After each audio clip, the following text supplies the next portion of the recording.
नमस्कार दोस्तों, मैं चंद्रा विनय शर्मा, वास्तु विशेषज्ञ और एस्ट्रोलॉजर, आप सभी का अपने चैनल में बहुत बहुत स्वागत करता हूं। दोस्तों, बात करते हैं अगस्त के महीने के राशिफल की और मीन लग्न की। इस महीने थोड़ा सा वीडियो लेट हो गया, इसके लिए मैं आपसे क्षमा चाहता हूं। मीन लग्न वालों के लिए जीवन जो होता है वो भौतिकता से कहीं ज़्यादा शुभता, धार्मिकता और नैतिकता से जुड़ा हुआ होता है। आप जीवन को पैसे से नहीं तौलते, ना ही आप जीवन को कहीं पहुंचने से, मंजिल से तौलते हैं। आप जीवन को अच्छाई से तौलते हैं, विनम्रता से तौलते हैं, धर्म से तौलते हैं। आपके लिए ईश्वर से जुड़ना सबसे बड़ा काम है। राशिफल की बात करें तो मीन लग्न वालों के लिए अभी समय अच्छा चल रहा है। प्रायोरिटी जीवन में निश्चित तौर पे अभी अप्रैल के बाद से, पिछले अप्रैल के बाद से कहीं ना कहीं धन आपके प्रायोरिटी में आ गया है कि पैसा तो कमाना है। कुटुंब से जुड़ने का भाव भी मन में आया होगा। आप अपने परिवार से जुड़े होंगे और इस समय में आपके परिवार में कोई इजाफा भी हो सकता है, यानी आपके परिवार में किसी नए सदस्य की आगमन हो सकता है, नया सदस्य आपसे जुड़ सकता है। वो बच्चे के रूप में भी हो सकता है और विवाह के रूप में भी आपके परिवार में कोई नया सदस्य जुड़ सकता है। बैंक बैलेंस इस समय में ठीक रहेगा, बढ़िया होगा और आप बेहतर ढंग से धन का संयोजन आप कर पाएंगे। थोड़ी सी चिंता का विषय यह है कि राहु भी आपके धन भाव में बैठे हुए हैं। राहु जहाँ एक और विस्तार के कारक हैं, जहाँ बढ़ाने के कारक हैं, तो एक आप तो ये चाहेंगे कि धन कहाँ से बहुत सारा बढ़ जाए या बहुत ज़्यादा धन का आवक हो जाए। वहीं दूसरी ओर राहु रुकावट भी है, बाधा भी है, चिंता परेशानी भी है और उससे कहीं बढ़ के भ्रम है। आपको धोखे में रख सकते हैं, किसी गलत दिशा की ओर ले जा सकते हैं, अनैतिक दिशा की ओर धन प्राप्ति के उद्देश्य से आपको ले जा सकते हैं। बेहतर होगा कि थोड़ा मेडिटेशन आप कर लें, तो उससे राहु का विज़न आपका क्लियर रहेगा और आप भ्रमित नहीं होंगे और सही दिशा की ओर जाएंगे। वैसे भी बृहस्पति नैसर्गिक भाग्य के कारक हैं, ब्लेसिंग से कारक हैं, ईश्वर के साक्षात कारक हैं। वो आपको शुभता ही देंगे और धन आपको भाग्य से आएगा ही आएगा। आप चाहे उल्टे सीधे हाथ पैर मारें, चाहे ना मारें, चाहे आप धन के पीछे भागे या ना भागे, पैसा आपको शुभ कर्मों से भी उतना ही आएगा। तीसरे भाव में चलते हैं जो हमारे साहस और पराक्रम का है। साहस और पराक्रम के लिए आपकी प्रायोरिटियाँ बदलते रहती है, क्योंकि वहाँ के स्वामी शुक्र हैं जो कि हर महीने राशि बदल लेते हैं। तो इस समय में शुक्र पहले सिंह राशि में आपके हैं 7 तारीख तक। तो उस समय में आपकी जो प्रायोरिटी है वो कहीं ना कहीं काम धाम को लेके होगी, अगर आप सर्विस सेक्टर में होंगे। नहीं तो आप लड़ाई झगड़े, वाद विवाद और किसी प्रकार के कर्जे आदि को लेके भी आपका साहस और पराक्रम लग सकता है, आपके प्रयास उस दिशा में लग सकते हैं। खास तौर पे जो लोग फाइनेंस सेक्टर में हैं, यानी जो लोग पैसा वगैरह कर्ज से देते हैं, उनके लिए ये 7 दिन थोड़े से तकलीफ के हो सकते हैं। उसके बाद शुक्र वक्री होके और पहले से ज़्यादा ताकतवर होके आपके पंचम भाव में आ जाएंगे। पंचम भाव में आए हुए शुक्र, पंचम भाव हमारे प्रेम का होता है, शुक्र नैसर्गिक कारक प्रेम के हैं। पंचम भाव में आए हुए शुक्र आपको प्रेम प्रसंग से जोड़ सकते हैं और वक्री शुक्र है। ये घटना बहुत तेज गति से हो सकती है और कला जगत में आप अचानक से ही बहुत स्थापित हो सकते हैं। आपका मान सम्मान बढ़ सकता है, कला जगत में आपकी पहचान बन सकती है और शिक्षा को लेके भी आप काफ़ी एफर्ट लगाने वाले हैं, काफ़ी प्रयास करने वाले हैं। आपकी मेहनत शिक्षा में भी लगेगी और अगर आपकी संतान हैं, आप वैवाहिक हैं, आपके बच्चे हैं, संतान हैं, तो बहुत सारी ऊर्जा आप वहाँ लगाने वाले हैं। संतान के लिए कुछ सुख वैभव की चीज़ें आप खरीदने वाले हैं। इस महीने आप कुछ संतान के लिए कुछ ना कुछ गाड़ी, विशेष तौर पे गाड़ी जो शुक्र की कारक चीज़ है, और वैभव विलासिता की चीज़ें, नए कपड़े, नए जूते, ये सब आप अपने संतान के लिए इकट्ठा कर सकते हैं, खरीद सकते हैं, उन्हें दे सकते हैं। ये सारी बातें आपके प्रेमी प्रेमिका के साथ भी हो सकती है। आप अपने जिनसे आप प्रेम करते हैं उनके लिए भी सुख सुविधा आप मुहैया करा सकते हैं, उनके पीछे भी आप ये सारी चीज़ें कर सकते हैं। छठा भाव इस समय में थोड़ा सा ज़्यादा बलवान है आपका, क्योंकि जो वहाँ पर अभी जो ग्रह हैं 4-5 ग्रह बैठे हुए हैं। सबसे पहले तो आपके चौथे भाव के स्वामी बुध पूरे महीने यहाँ पे रहने वाले हैं। यानी आप मकान के लिए, वाहन के लिए कर्ज लेने के बारे में सोच सकते हैं, या मकान वाहन को लेके आपके वाद विवाद हो सकते हैं, वैचारिक मतभेद हो सकता है, क्योंकि बुध चौथे के स्वामी होके यहाँ पर आपके बैठे हैं। छठे भाव में ही बृहस्पति की दृष्टि आपको, जो लोग सर्विस सेक्टर से जुड़े हैं उन्हें बहुत अच्छे फल की प्राप्ति होने वाली है। नई नौकरी मिल सकती है, नौकरी में सुविधा मिल सकती है।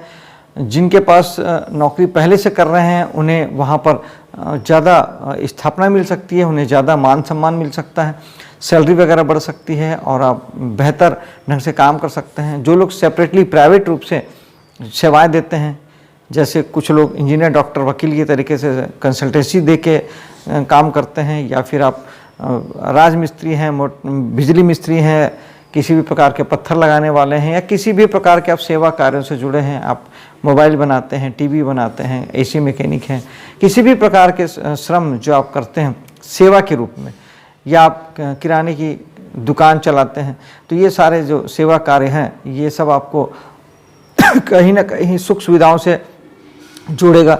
बृहस्पति आपके कामों को बढ़ाएंगे, क्योंकि बृहस्पति की दृष्टि शुभ होती है। बृहस्पति की दृष्टि सभी चीज़ों को बढ़ाएंगे। अगर आप छठे भाव के काम नहीं करते हैं, यानी आप सर्विस सेक्टर में नहीं है, उस स्थिति में आपके कर्जे बढ़ सकते हैं और वाद विवाद भी आपके बढ़ सकते हैं, क्योंकि बृहस्पति सिर्फ और सिर्फ बढ़ाने में यकीन करते हैं। थोड़ा ध्यान रखिएगा, तो ये सारी चीज़ें आपके साथ, नेगेटिव चीज़ें आपके साथ नहीं होगी। और कुछ थोड़ा एक्सरसाइज वगैरह जरूर कीजिएगा। छठा भाव रोग बीमारी का होता है, तो बृहस्पति उसे भी बढ़ा सकते हैं, इसलिए नियमित व्यायाम कीजिएगा, अपनी दिनचर्या को व्यवस्थित रखिएगा और हेल्दी रहिएगा। सप्तम भाव में मंगल 18 तारीख को आएंगे। इसके पहले मंगल छठे भाव में ही रहेंगे, तो छठे भाव में मंगल, छठा भाव भी लड़ाई झगड़े का, मंगल स्वयं लड़ाई झगड़े के कारक ग्रह। तो इस महीने बहुत संभावना है कि सेकेंड हाफ, मतलब आपके इस महीने में 18 तारीख तक आप लड़ाई झगड़ों में बहुत व्यस्त रह सकते हैं, वाद विवाद में। बचिएगा इन सारी चीज़ों से, हनुमान जी का दर्शन कीजिएगा, मंगल को सिद्ध करिएगा या उसे ठीक रखिएगा, मीठे का दान कीजिएगा, हनुमान चालीसा, बजरंग बाण, सुंदरकांड का पाठ कीजिएगा, तो ये सब चीज़ आपके लिए बेहतर ढंग से काम करेगी।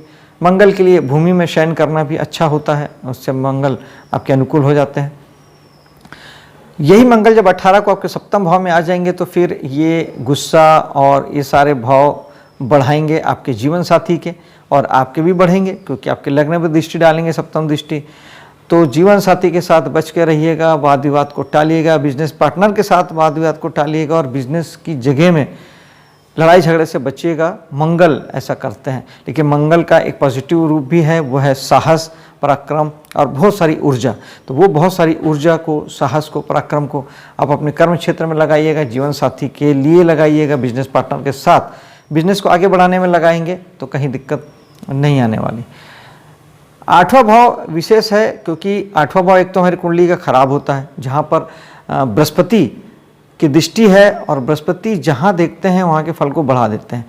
आप अगर 8वें भाव के काम करते हैं तब तो आपके लिए बहुत अच्छा है। अगर आप टैक्सेशन डिपार्टमेंट में हैं, आप किसी प्रकार के साहस पराक्रम के साथ में आप कुछ छुपे और हिडन वाले जो काम हैं, जैसे मिलिट्री वाले, पुलिस वाले और CBI CID वाले, जैसे कुछ ढूंढने और खोजने का काम हमेशा करते हैं, उस तरीके का काम है।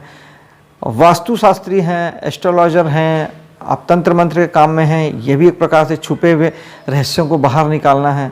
और आप अगर ज़मीन के नीचे कुछ ढूंढते हैं, अंतरिक्ष में कुछ ढूंढते हैं, वैज्ञानिक हैं, रिसर्चर हैं, चाहे आप पढ़ रहे हैं चाहे वैज्ञानिक हैं, ये सारे काम हमारे 8वें भाव के होते हैं। 8वें भाव के काम कर रहे हैं तब तो बृहस्पति आपको बहुत अच्छी सुविधा देने वाले हैं। जीवन में आगे आप बढ़ेंगे, सफलता प्राप्त करेंगे और बहुत सारी तरक्की हासिल करेंगे।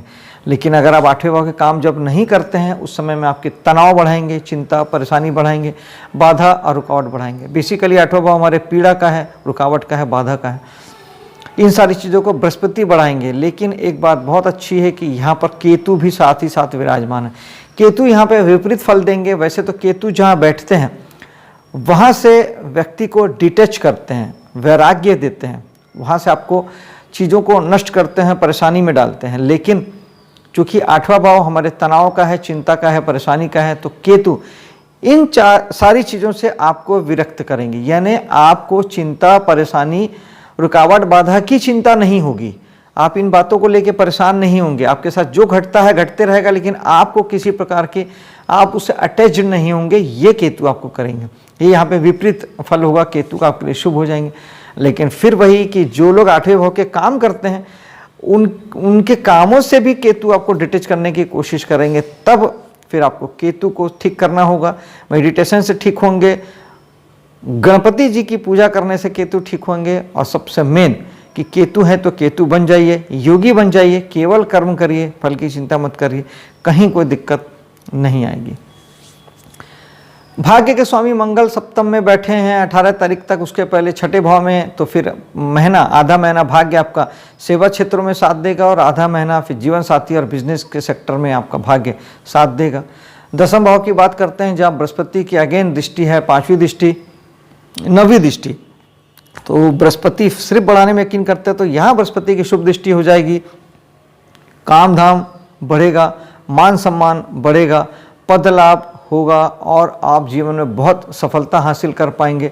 सरकारी अधिकारियों का आपको सपोर्ट मिलेगा, सरकारी कामकाज आसानी से बन जाएंगे। कोई भी रुका हुआ आपका कोई प्रशासनिक काम था तो उसमें अधिकारी आपका सहयोग करेंगे और आपका काम आसानी से बन जाएगा।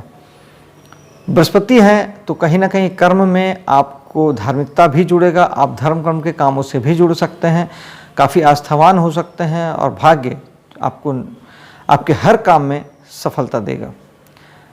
एकादश भाव यानी दोस्तों यारों के जो स्वामी हैं शनि, वो अभी जाके आपके 12वें भाव में बैठे हैं। तो एक बात का विशेष ध्यान रखिएगा कि अगले 2 साल आपके लिए सामाजिक गतिविधियां या एनजीओ के काम या दोस्त यार या लाभ के दृष्टिकोण से किए गए काम आपको तकलीफ में डाल देंगे और आपके लिए नुकसानदायक साबित होगा, क्योंकि शनि 12वें भाव में बैठे हैं, 11वें के स्वामी हैं, यानी ये सारे कामों से आपको नुकसान होगा, कष्ट होगा, ये सारे काम आपके खराब हो जाएंगे। इसलिए इस समय में बेहतर है कि दोस्तों यारों को लेके, समाज को लेके कोई बड़े आयोजन, कोई बड़े काम, कोई महत्वाकांक्षी काम ना करें या उनके साथ जुड़ के भी आप कोई काम ना करें, वरना आपको नुकसान उठाना पड़ सकता है। शनि 12वें भाव में बैठे हैं और 12वें भाव के स्वामी भी हैं, अपने मूल त्रिकोण राशि में बैठे हैं, तो 12वें भाव को शनि बलवान कर रहे हैं, यानी वो बहुत प्रबलता से आपको, अगर आप 12वें भाव के काम नहीं करते हैं तो फिर आपको नुकसान में, कष्ट में, हानि में आपको डालने का काम कर सकते हैं शनि। और विशेष तौर पे लग्न, शरीर से 12वां भाव है तो सेहत को विशेष ध्यान देने की ज़रूरत आपको पड़ेगी।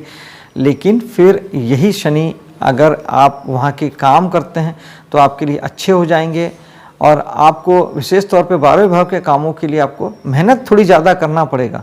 अगर आप हॉस्पिटल उद्योग से हैं, आप इन्वेस्टमेंट करते हैं, आप विदेश से जुड़ के कोई भी काम करते हैं, तो मेहनत थोड़ी सी ज़्यादा करनी पड़ेगी, हार्ड वर्क करना पड़ेगा, लेकिन फिर भी शनि आपको अच्छी सफलता देंगे, क्योंकि शनि यहाँ बलशाली हैं, स्वयं मूल त्रिकोण राशि में बैठ के बलशाली हो गए हैं। शनि जहाँ बैठते हैं वैसे ही उस भाव की सुरक्षा करते हैं, उसे बलवान करते हैं। तो इस समय में 12वें भाव से जुड़ के काम करना एक बहुत अच्छा उपाय है। दूसरा, आप रेगुलर बेसिस पे हर 10 दिन 15 दिन में आप एक राउंड किसी आसपास आपके घर के जो बड़ा सा अस्पताल है वहाँ घूम के आ जाइए।